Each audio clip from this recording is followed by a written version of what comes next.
전학 보철 치료에 대한 케이스를 리뷰해 보겠습니다. 제 카페에서 아래로 내려오시면 보이시는 이 케이스입니다.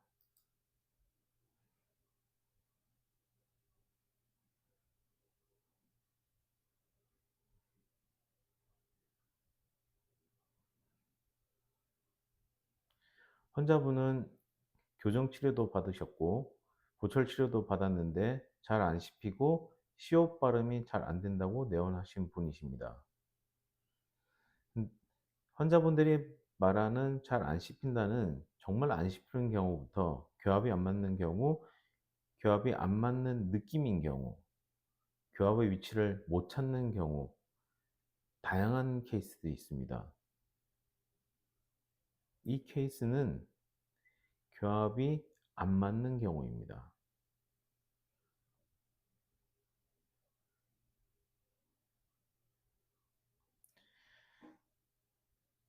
교합 진단을 해 보았을 때 교정 치료를 하게 되면 '굳이 보철 치료를 왜 했을까?'라는 의문이 들 정도로 이상한 케이스입니다. 교정 치료가 잘 돼 있으면 일반적으로 구치부 교합과 견치 교합을 확인하는데, 구치부 교합이 몰라 원키, 캐나이 원키가 일반적인 케이스입니다. 그래야지 교합이 잘 맞게 됩니다. 하지만 이 경우의 같은 경우는 상악 치아들이 하악 치아보다 전방에 나와 있는 클래스 2 교합이었습니다. 또한 보철 치료의 결과도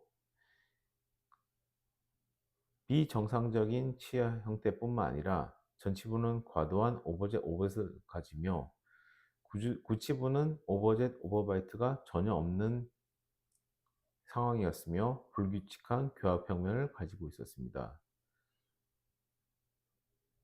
정적 교합은 오른쪽 교합이 왼쪽 교합보다 더 강한 좌우 불균형을 가지고 있었고, 또한 17번과 27번 치아 외에는 다른 치아들은 정적 교합이 거의 되지 않는 전후방적인 균형에도 맞지 않는 상태였습니다. 또한 환자분은 이를 꽉 누르는 습관이 가지고 있으며 환자분은 인지하지 못하는 상태였습니다.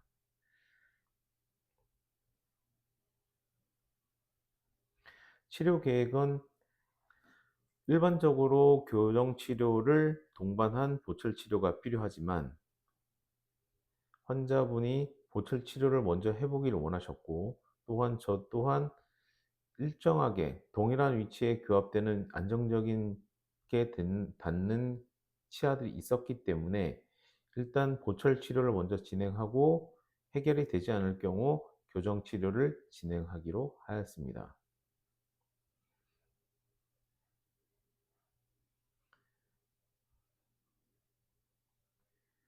우측 정적 교합을 보시면 거의 교합이 안 되지 않고, 좌측 또한 교합이 다 떠 있는 게 보이며, 치아 형태의 크라운은 비정상적인 형태를 갖추고 있고,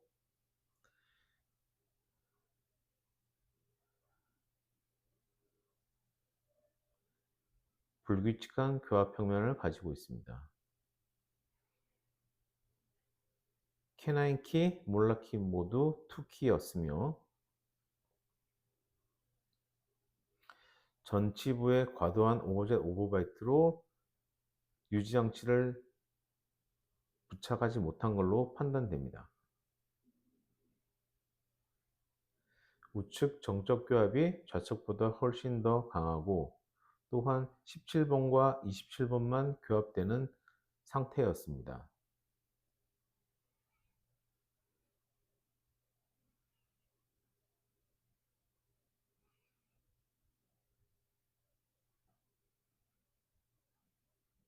치료 전 상태입니다. 교합 평면 자체가 불규칙하게 되어 있고, 왼쪽 또한 교합 평면이 불규칙한 상태였으며, 전방에서 보았을 때도 교합 평면이 이렇게 오다가 위로 갔다가 다시 아래로 내려가고 불규칙한 교합을 평면을 가지고 있습니다. 치아 형태를 보시면 거의 밋밋한 치아 형태의 비정상적인 치아 형태를 가지고 있으며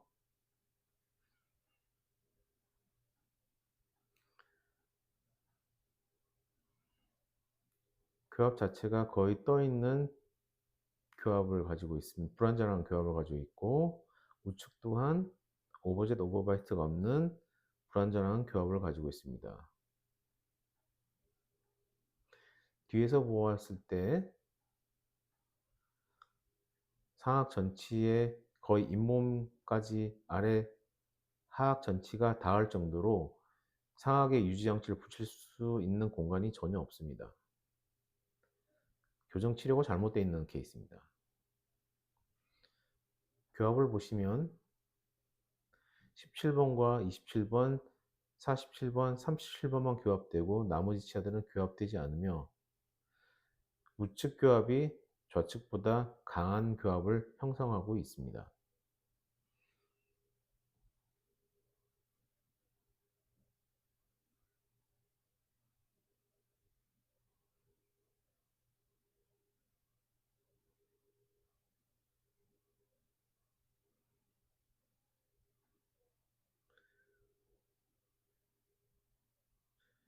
먼저 좌측 25번, 26번, 35번, 36번에 대한 크라운 재치료를 진행하기로 하였습니다.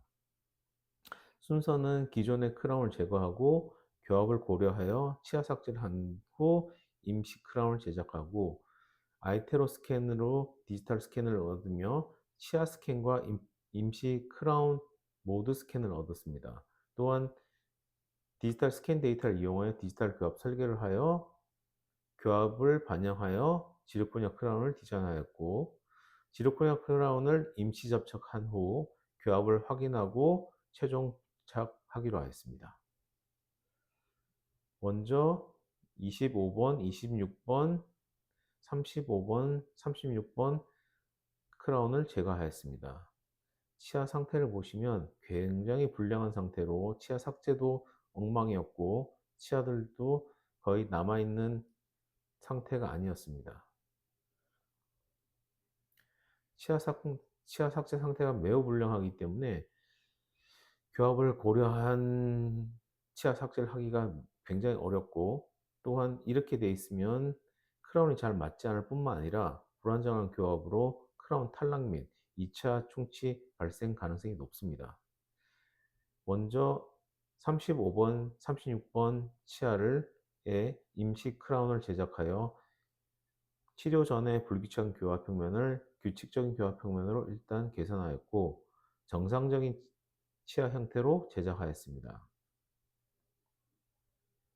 임시 크라운을 제작한 후 25번, 26번에 대한 치아 삭제를 교합을 고려한 치아 삭제를 진행하였고 임시 크라운을 제작하였습니다.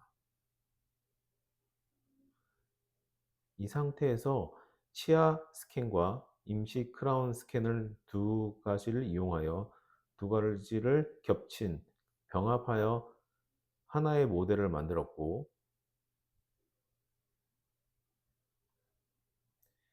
구강 내에서 이미 확인된 임시 크라운의 교합 평면과 치아 형태를 그대로 재현하기 위하여 임시 치아 스캔을 이용하여 크라운을 제작하기로 하였습니다.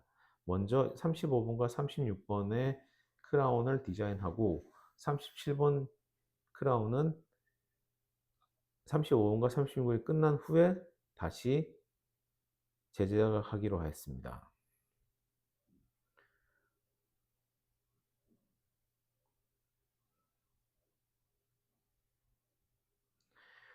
정상적인 치아 형태를 제작하여 규칙적인 교합 평면, 상악과 하악을 만듦으로써 겹치는 부분이 생기고 이 겹치는 부분은 적절한 오버젯 오버바이트를 형성하여 안정적인 교합을 형성할 수 있도록 제작하였습니다.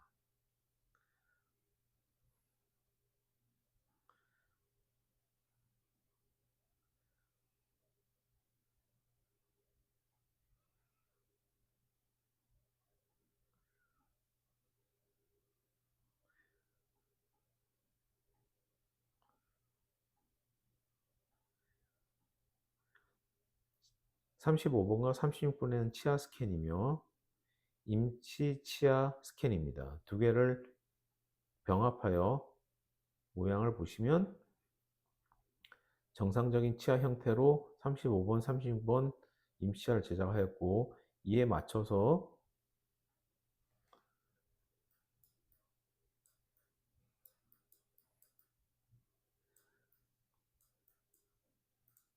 25번, 26번 치아 삭제를 하였고, 그에 맞춰서 임시 크라운을 제작하였습니다.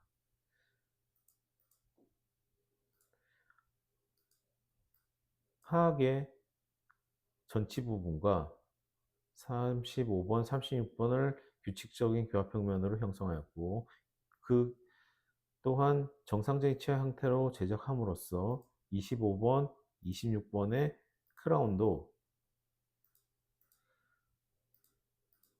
규칙적인 교합평면을 형성할 수 있으며 정상적인 치아 형태를 갖출 수 있습니다.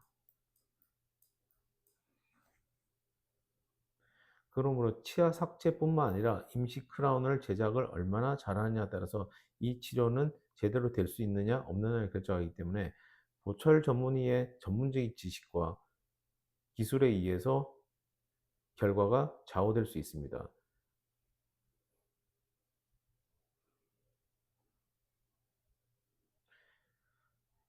치아 스캔과 임시 크라운의 스캔을 이용하여 디지털 교합 설계를 진행하였습니다. 정상적인 치아 형태와 적절한 오버젯 오버바이, 규칙적인 교합평면, 규칙적인 악구 형태를 가질 수 있도록 지르코니아 크라운을 디자인하였습니다. 이 과정은 거의 모든 치과 의사들이 할 수 없는 과정이며 보철과 전문의도 하기 어려운 과정입니다. 먼저 치아 스캔과 임시 크라운 스캔을 두 개를 겹쳐서 임시 크라운의 모양에 준하도록 지르코니아 크라운을 디자인하면 규칙적인 교합평면을 형성할 뿐만 아니라 정상적인 치아 형태를 갖출 수 있도록 디자인할 수 있습니다. 35번, 36번 크라운을 정상적인 형태와 규칙적인 교합평면으로 형성함으로써 25번, 26번 치아도 규칙적인 교합평면과 정상적인 치아 형태로 제작될 수 있으며 위아래 적절한 오버젯 오버바이트가 형성됨으로써 안정된 교합을 형성할 수 있습니다.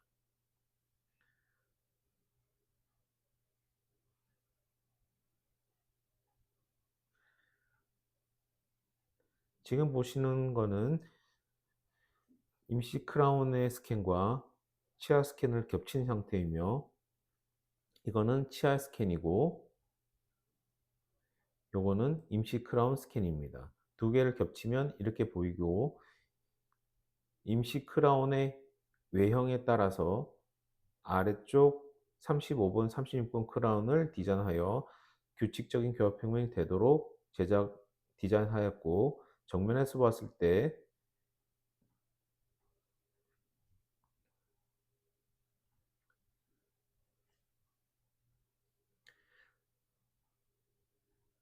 정상적인 형태를 갖출 수 있도록 디자인하였습니다. 교두 경사각과 커버 윌슨이 잘 재현되어 있습니다.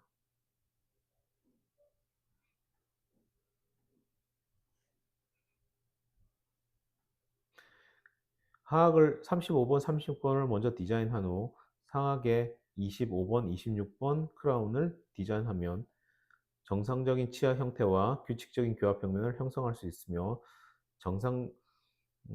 안정된 교합을 형성할 수 있고 오버젯 오버바이트를 적절하게 형성할 수 있습니다.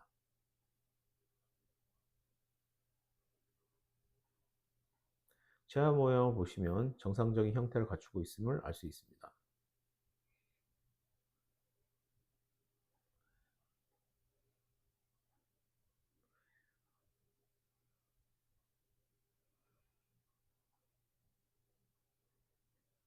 이렇게 제작된 지르코니아 크라운을 임시 접착하고 교합이 확인되면 최종 접착하기로 하였습니다.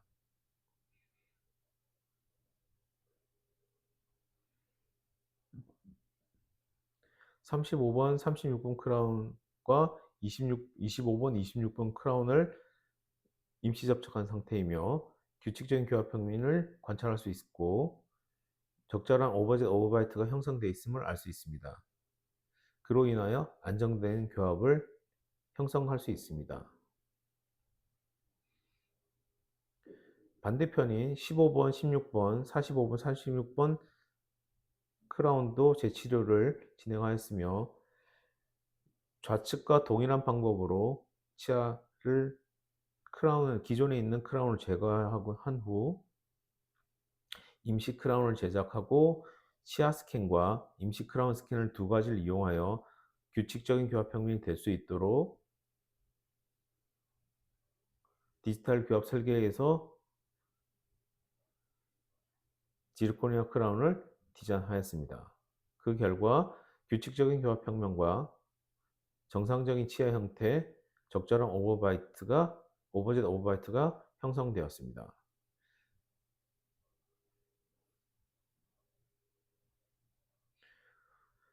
좌우측 16번, 15번, 25번, 26번, 46번, 45번, 35번, 46번 크라운을 임시 접착한 상태입니다.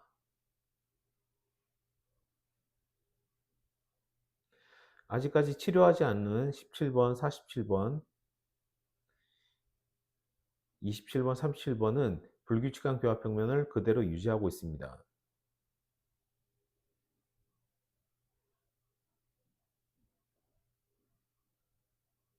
다음 단계는 좌측의 27번과 37번을 크라운을 재치료하는 과정이며 그게 끝난 이후에 17번과 47번 크라운 재치료를 진행하기로 하였습니다. 먼저 27번과 37번 치아의 크라운 재치료입니다. 먼저 기존의 크라운을 제거하였고 치아 스캔을 이용하여 35번과 36번을 이은 규칙적인 교합 평면의 연장선 상에 37번 크라운이 디자인될 수 있도록 치아 삭제를 진행하였으며 또한 정상적인 치아 형태를 37번에 가졌을 때 27번이 규칙적인 교합 평면이 될 수 있도록 치아 삭제를 진행하였습니다.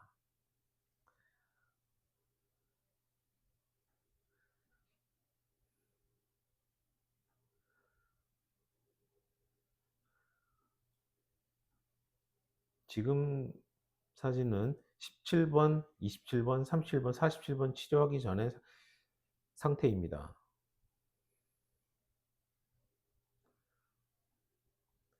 규칙적인 교합 평면이 관찰되며 47번은 아직까지 불규칙한 교합 평면이 관찰됩니다. 좌측에서도 35번과 36번은 규칙적인 교합 평면을 형성하고 있음을 알 수 있지만 37번은 불규칙한 교합 평면을 형성하고 있습니다. 정면에서 보았을 때도 46번, 45번, 35번, 36번은 정상적인 치아 형태를 갖추고 있지만 47번과 37번은 비정상적인 치아 형태를 갖추고 있습니다. 상악 또한 16번, 15번, 25번, 26번 크라운도 규칙적인 교합 평면을 형성하고 있음을 알 수 있으며 정면에서 봤을 때도 정상적인 치아 형태를 갖추고 있어서 커버 윌슨이 잘 형성되어 있음을 알 수 있습니다.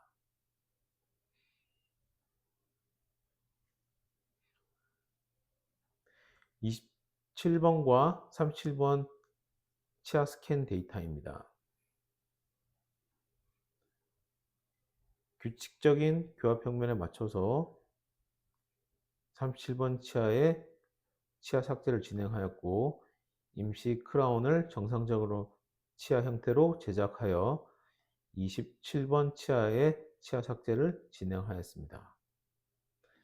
치아 상태가 너무 치료 전에 치아 삭제 상태가 너무 불량하여 치아 삭제할 수 있는 양은 극히 일부 극소량만 삭제할 수 있었습니다.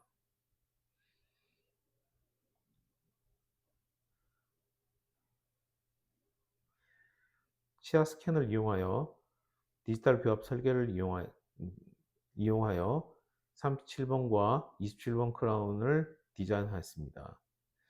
전방에 있는 규칙의 교합 평면의 연장선 상에 37번 지드코리안 크라운을 디자인하였고 37번 정상적인 치아 형태로 형성함으로써 27번 크라운을 디자인할 수 있었습니다.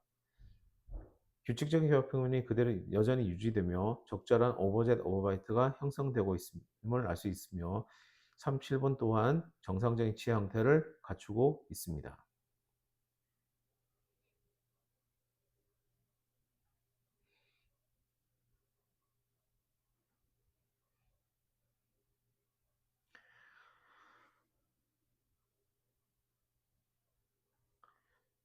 임시 크라운의 스캔 데이터며 치아 스캔 데이터입니다. 두 개를 멀징하여 교합 평면 자체가 규칙적임을 알 수 있고 이 임시 크라운의 스캔 데이터를 이용하여 37번 크라운을 디자인하였습니다. 이에 맞춰서 상하의 치아를 27번을 디자인하면 정상적인 치아 형태뿐만 아니라 규칙적인 교합 평면과 적절한 오버젯 오버하이트가 형성될 수 있습니다.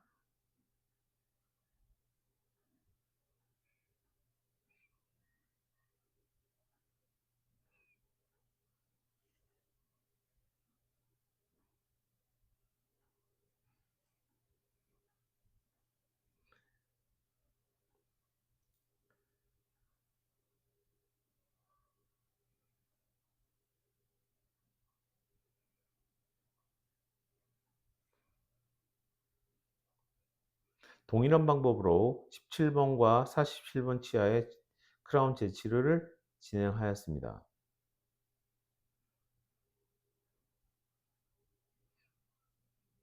전방의 규칙적인 교합 평면을 기준으로 47번의 교합 평면을 결정하였고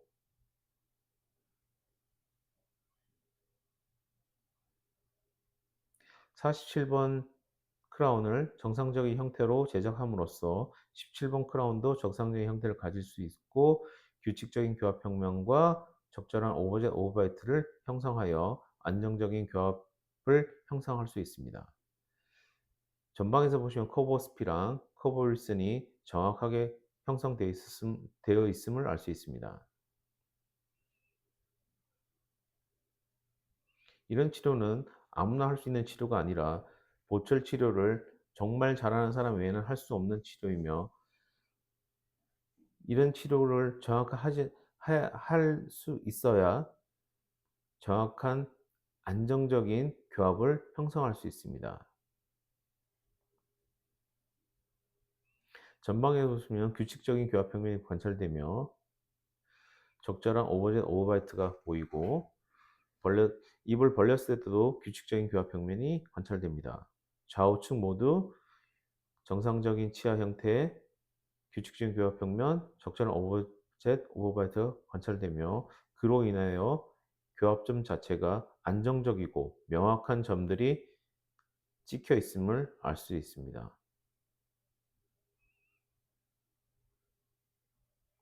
이런 정확한 교합을 만드는 것은 굉장히 고난이도의 치료이며 보통의 실력으로는 할 수 없는 치료입니다. 엑스레이 파노라마 방사선 사진에서 보았을 때도 규칙적인 교합 평면이 관찰됩니다.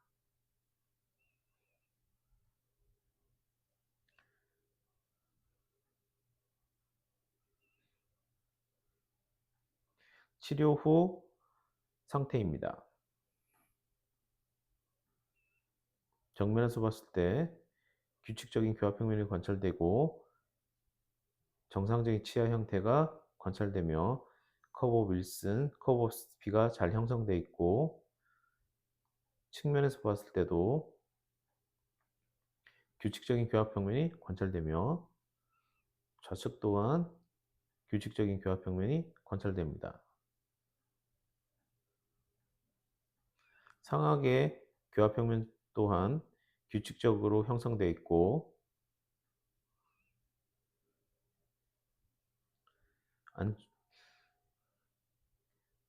안쪽 교합도 안정적으로 되어 있음을 알 수 있습니다.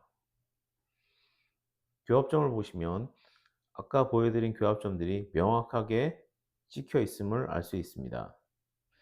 좌우 균등한 교합이 형성되어 있고 구치부로 강한 교합이 형성되어 있으며 전방으로 갈수록 약한 교합이 형성되는 것이 정상적인 교합의 분포입니다.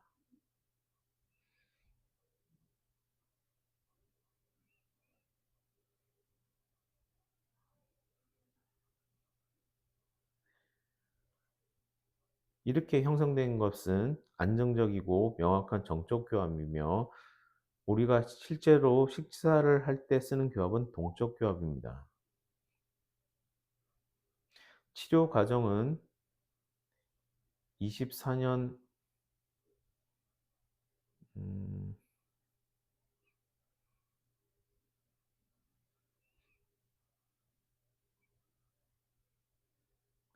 24년 8월 29일에 시작하여 24년 10월 15일 날 끝났고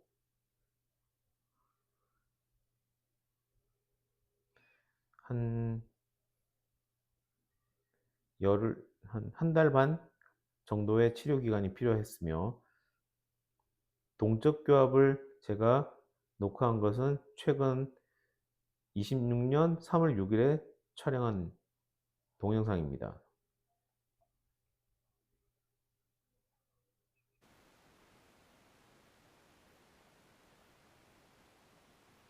안정적인 정적 교합이고 지금은 안정적인 동적 교합으로 식사할 때 사용할 수 있는 교합입니다. 정적 교합이 명확하게 되지 않으면 동적 교합은 절대 형성할 수 없으며 동적 교합으로 모든 식사는 가능합니다.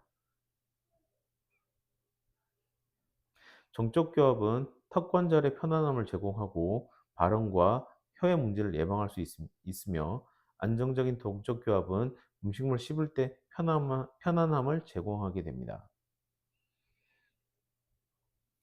하지만 동적 교합이 가장 중요하지만 정적 교합이 선행되지 않으면 동적 교합은 안정적인 교합을 형성할 수 없습니다. 그러므로 앞서 설명드렸던 정상적인 치아 형태, 적절한 오브젯 오버바이트, 규칙적인 교합 평면, 규칙적인 악궁 형태는 안정적인 교합 형성의 선제 조건, 전제 조건입니다. 치료 후 전후를 비교해 보겠습니다. 우측 정적 교합이 강했던 교합을 좌우 비슷한 정적 교합으로 바꿈으로 개선함으로써 안정적인 교합을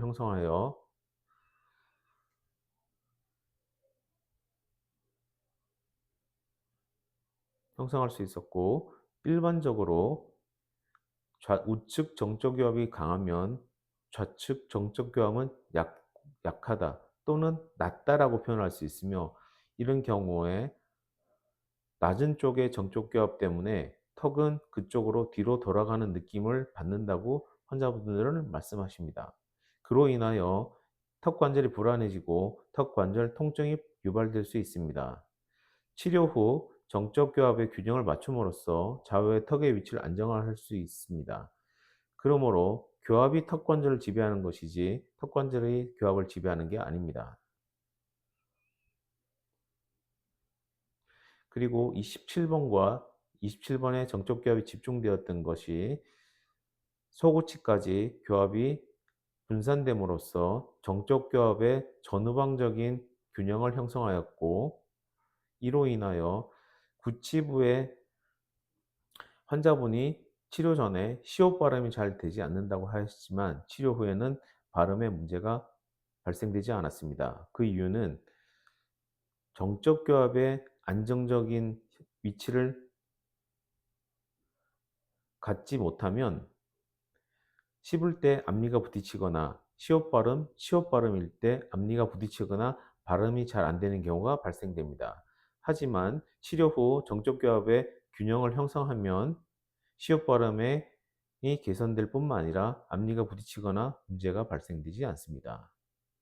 또한 비정상적 치아는 정상적인 치아 형태를 바꿈으로써 적절한 오버jet과 규칙적인 교합 평면을 형성할 수 있었습니다. 비정상적인 치아 형태는 밋밋한 치아 형태이기 때문에 잘 안 씹힐 뿐만 아니라 불완전한 교합 때문에 씹는 게 불안하기 때문에 미끄러지는 느낌, 걸리는 느낌, 부딪히는 느낌이 항상 존재하게 됩니다.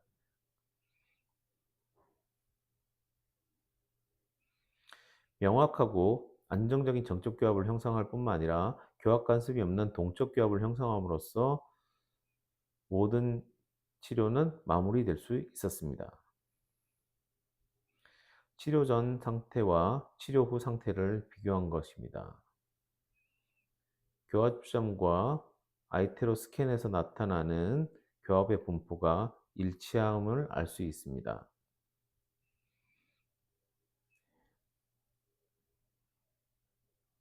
비정상적인 치아 형태를 정상적인 치아 형태로 개선하였으며 불규칙한 교합 평면을 규칙적인 교합 평면으로 개선하였고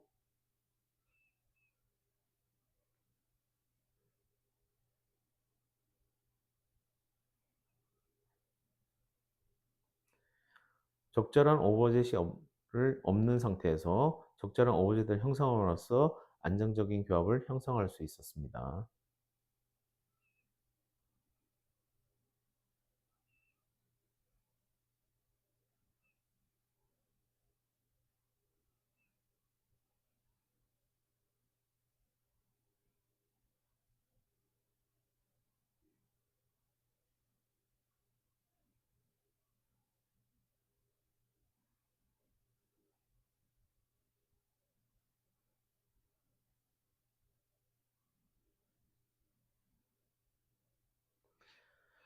치료 후 제가 보톡스 치료를 권유하였으나 환자분은 거부하셨습니다. 단지 환자분이 원하셨던 것은 상악에 교정력 유장치를 부착하기를 원하셨으나 오버바이트가 심해서 과도한 오버바이트 때문에 후방 상악 전치부의 후방에 철사를 부착할 수 없기 때문에 고정성 유지 장치를 할 수 없는 상태라 인비즐라인의 비베라 리테이너를 이용하여 대신 이용하기로 하였습니다.